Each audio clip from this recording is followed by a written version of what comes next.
আজকে চলে গেছিলাম রোটারি সদনে ঝুমরির একটি অনুষ্ঠান দেখতে মাকে সঙ্গে করে নিয়ে গিয়ে। যাই হোক, মাকে নিয়ে গিয়ে হলের মধ্যে বসে পড়লাম আর ওদের একটা আনুষ্ঠানিক অনুষ্ঠান শুরু হলো।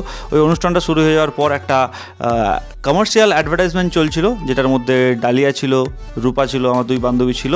যাই হোক, দেখার পর যেটা সবথেকে আমার ভালো লেগেছে সেটা হচ্ছে অ্যাসিড অ্যাটাক মেয়েদের র্যাম্প ওয়াক, যেটা আমার সবথেকে সুন্দর লেগেছে এই পুরো অনুষ্ঠানটার মধ্যে। যাই হোক, দেখে নেওয়ার পর তারপর হচ্ছে আমার দুই বান্ধবী, সেই আবার ডালিয়া আর রূপা, ওদের র্যাম্প ওয়াকও দেখলাম, ওদের স্টাইল মারা, পোজ, হাঁটা, এসব দেখলাম। আর দর্শক খুব হাততালিও দিয়েছিল, ওদের দুজনের পুরো টিমটাকেই হাততালি দিচ্ছিলো। যাই হোক, সব অনুষ্ঠান দেখে নেওয়ার পর লাস্টে যখন এই গানটা শুনলাম, মনটা পুরো জুড়িয়ে গেল।